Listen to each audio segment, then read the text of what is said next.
Hello everyone, simple studies চ্যানেলের পক্ষ থেকে তোমাদের সকলকে জানাই স্বাগত।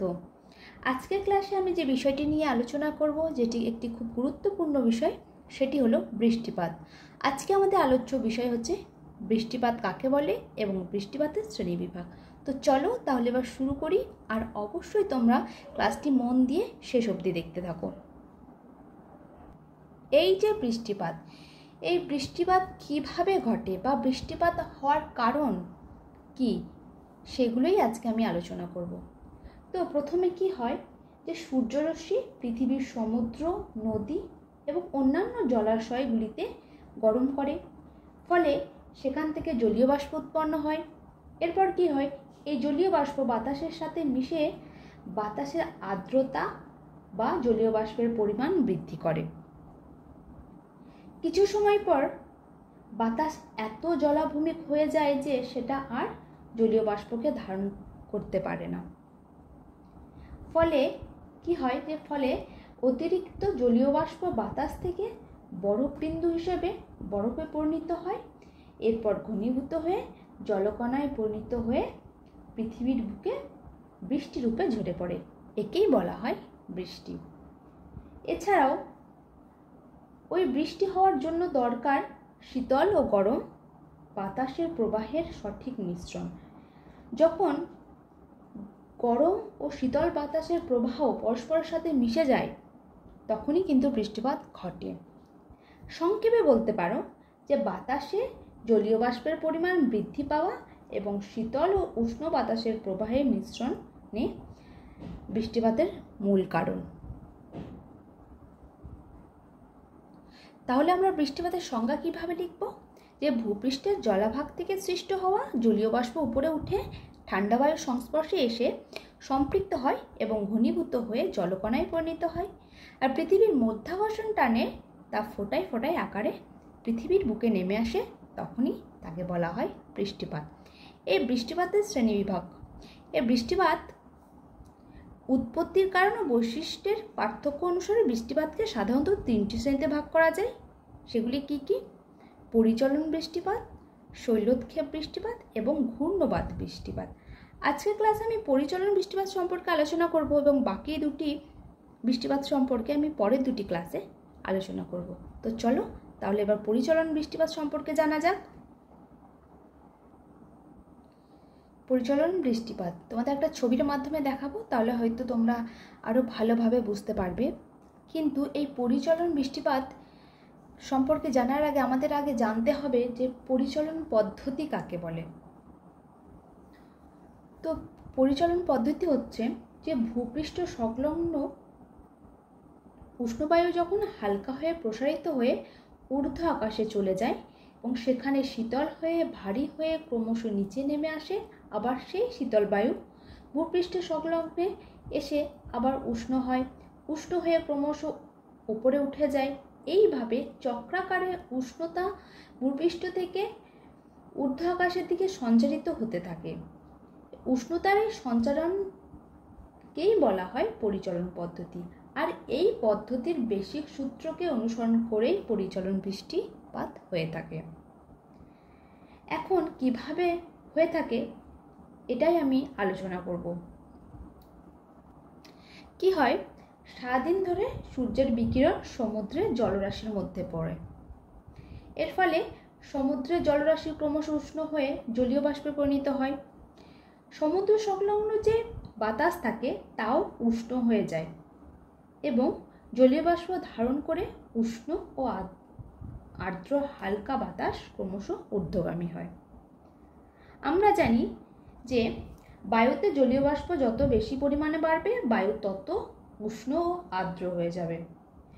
উষ্ণ ও আর্দ্র হয়ে সেই বায়ু হালকা হয়ে ক্রমশ ঊর্ধ্বগামী হবে, এই যে ঊর্ধ্বগামী হচ্ছে, এবং ওপরে শীতল বাতাসের সংস্পর্শে এসে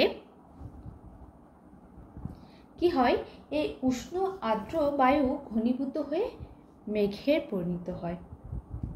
এই যে মেঘে পরিণত হয়েছে। এরপর এই মেঘ আরও ক্রমশ ঘনীভূত হয়ে তখন লিনতাপ ত্যাগ করে, যার ফলে সেই মেঘগুলি ক্রমশ প্রসারিত হয়ে হালকা হয়ে ধীরে ধীরে উপরের দিকে উঠে যায় এবং কিউমুলোনিম্বাস মেঘ সৃষ্টি করে সেই মেঘ থেকে বজ্রবিদ্যুৎ সহ বৃষ্টিপাত প্রতিদিন বিকেলের বেলায় নিরক্ষীয় অঞ্চলে হয়ে থাকে। এই বৃষ্টিপাতকেই বলা হয় পরিচলন বৃষ্টিপাত। এখানে তোমাদের একটা কথা মনে রাখতে হবে যে এই পরিচলন বৃষ্টিপাত কোন অঞ্চলে হয়? এই পরিচলন বৃষ্টিপাত নিরক্ষীয় অঞ্চলে হয়। এটা কিন্তু তোমরা সবসময় মনে রাখবে। দেখো, তোমাদের আবারও বলছি, একটু সংক্ষেপে বলছি, যে পরিচলন পদ্ধতিতে উষ্ণ বাতাস ক্রমশ ধীরে ধীরে উপরের দিকে উঠে সেখানে ঘনীভূত হয় এবং শীতল হয় এবং তা বৃষ্টি আকারে মাটিতে নেমে আসে। তাহলে আমি ঠিক পরিচলন পদ্ধতিতে আমি একটু আগেই যেটা বললাম যে বায়ু ক্রমশ শীতল হয়ে নিচের দিকে নেমে আসে, এখানে ঠিক একই পদ্ধতিতে উষ্ণ আর্দ্র বায়ু উপরে উঠে যায়, শীতল হয়, ভারী হয়ে বৃষ্টি আকারে আবার ভূপৃষ্ঠে নেমে আসে। এটাকেই বলা হয় পরিচলন বৃষ্টিপাত। তাহলে বোঝা গেল?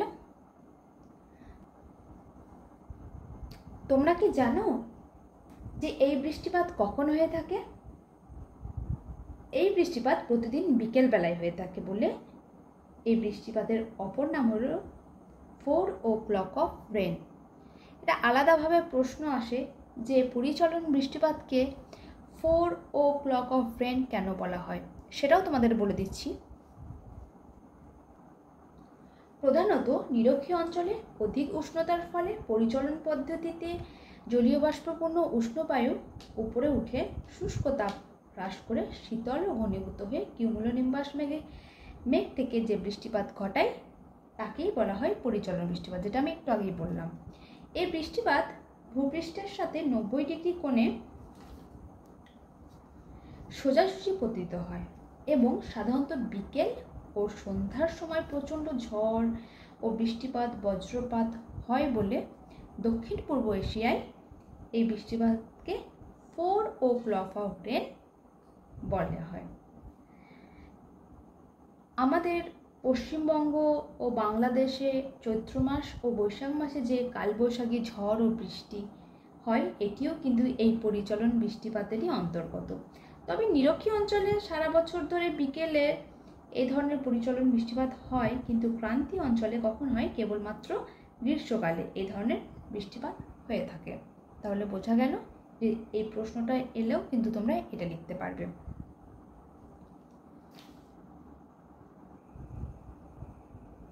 এই বৃষ্টিপাত ঘটবার জন্য কিন্তু কিছু শর্তের প্রয়োজন হয়। সেগুলি কি কি? তার মধ্যে 1 নম্বর শর্ত হলো যে প্রখর সূর্যকিরণ। প্রখর সূর্যকিরণ না পড়লে জলরাশি কখনোই কিন্তু উত্তপ্ত হবে না, বা জলরাশি সংলগ্ন যে বায়ুমণ্ডল আছে সেটাও উত্তপ্ত হবে না, ফলে জলীয় বাষ্প খুব একটা বেশি থাকবে না। তাই এই বৃষ্টিপাত হওয়ার জন্য প্রখর সূর্যকিরণের প্রয়োজন হয়। 2 নম্বর, প্রচুর জলভাগের দরকার, কারণ জলভাগ ছাড়া তো জলীয় বাষ্প কখনো তৈরি হবে না। তাই পরিচলন বৃষ্টিপাত যেখানে হয় সেখানে জলভাগ থাকা অবশ্যই প্রয়োজন এবং প্রচুর পরিমাণে জলভাগ থাকতে হবে। 3 নম্বর শর্ত হচ্ছে যে বাতাসে প্রচুর পরিমাণে জলীয় বাষ্পের যোগান থাকতে হবে। তাই তো প্রখর সূর্যের কিরণ পরে জলভাগের উপর স্বাভাবিকভাবে প্রচুর পরিমাণে জলীয় বাষ্প তৈরি হবে। এই জলীয় বাষ্প ক্রমশ ঊর্ধ্ব আকাশে গিয়ে শীতল বায়ুর সংস্পর্শে এসে ঘনীভূত হয় এবং মেঘের আকারে বৃষ্টিরূপে ক্রমশ নেমে আসে। এই হলো গিয়ে পরিচলন বৃষ্টিপাতের প্রধান 3টি শর্ত। এই 3টে শর্ত ছাড়া কিন্তু কখনোই এই পরিচলন বৃষ্টিপাত ঘটা সম্ভব নয়। এবার আমরা জানব এই পরিচলন বৃষ্টিপাতের বৈশিষ্ট্যগুলি কি কি। এই পরিচলন বৃষ্টিপাতের 1 নম্বর বৈশিষ্ট্য হলো গরম ও আর্দ্র পরিবেশ। নিরক্ষীয় ও গ্রীষ্মমণ্ডলীয় অঞ্চলে সারা বছর গরম ও আর্দ্র পরিবেশ থাকে, যা বাষ্পভবনের জন্য খুবই উপকারী বা উপযোগী। 2 নম্বর কি? সূর্য কিরণ। সূর্যের বিকিরণ সরাসরি মাটি ও জলীয় বাষ্পকে গরম করে, যা উপরে উঠে মেঘ তৈরি করে। 3 নম্বর কি? উচ্চ আর্দ্রতা। এই অঞ্চলে অর্থাৎ নিরক্ষীয় অঞ্চলে বাতাস ও জলীয় বাষ্পের পরিমাণ বেশি থাকে, ফলে বৃষ্টির সম্ভাবনা বেশি থাকে।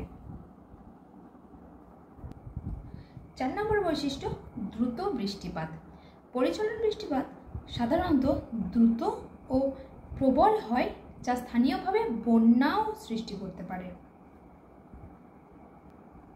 5 নম্বর বৈশিষ্ট্য স্থানীয় নয়।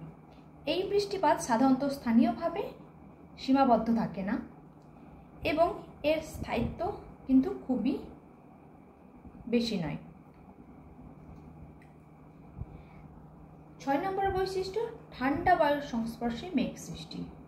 যেটা আমি বারবার বলছি যে গরম বাষ্প উপরের দিকে উঠে ঠান্ডা বায়ুর সংস্পর্শে এসে ঘনীভূত হয় এবং সেটা মেঘ সৃষ্টি করে, যা পরে বৃষ্টিরূপে নিচে নেমে আসে। 7 নম্বর বৈশিষ্ট্য বৃষ্টির ধরন। এই বৃষ্টির ধরন কীরকম হয়?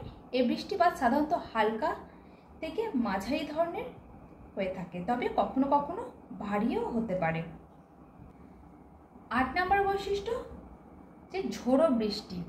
পরিচলন বৃষ্টিপাতের সাথে প্রায়শ ঝোড়ো বাতাস ও বজ্রবিদ্যুৎও হয়ে থাকে, যেটাও আমি একটু আগেই বললাম। আর সব থেকে গুরুত্বপূর্ণ একটি বৈশিষ্ট্য হলো যে নিরক্ষীয় অঞ্চলে বেশি।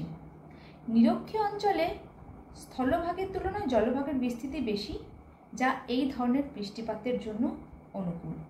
এই হলো পরিচলন বৃষ্টিপাতের বৈশিষ্ট্য। এবার জেনে নেব যে কোন কোন অঞ্চলে পরিচলন বৃষ্টিপাত সবচেয়ে বেশি দেখা যায়। পৃথিবীর মাঝ বরাবর যে রেখা রয়েছে, যেটিকে বলা হয় নিরক্ষীয় রেখা, এই নিরক্ষীয় রেখার উভয় পাশে 0 থেকে 5 ডিগ্রি মধ্যে যে অঞ্চলটি রয়েছে, এখানে সারা বছর সূর্যের কিরণ লম্বভাবে পড়ে। এখানে সমুদ্রের পরিমাণও অনেক বেশি, যার ফলে বায়ুতে জলীয় বাষ্পের পরিমাণও বেশি। ফলে 0 থেকে 5 ডিগ্রির মধ্যে যে দেশগুলি অবস্থিত, যেমন মালয়েশিয়া, ইন্দোনেশিয়া, সিঙ্গাপুর প্রভৃতি অঞ্চলে এই পরিচলন বৃষ্টিপাত প্রচুর পরিমাণে হয়ে থাকে। তো এই ছিল আজকের ক্লাস। তোমাদের কোথাও বুঝতে অসুবিধা হলে আমাকে অবশ্যই কমেন্টে জানাও। আমি আবার কোনো একটা ক্লাসে সেই সবগুলো তোমাদেরকে আরও ভালোভাবে বুঝিয়ে দেব, যেগুলো তোমাদের বুঝতে অসুবিধা হচ্ছে। আর আজকের ক্লাসটা কেমন লাগলো সেটাও কমেন্টে জানিও। আর আজকের ক্লাসটা ভালো লাগলে অবশ্যই একটা লাইক করো, কমেন্ট করো, সবার সাথে শেয়ার করো। আর এই চ্যানেলের প্রথম হয়ে থাকলে চ্যানেলটি সাবস্ক্রাইব করে পাশে থেকো। তো দেখা হচ্ছে পরের ক্লাসে। তো সবাই ভালো থেকো এবং সুস্থ থেকো।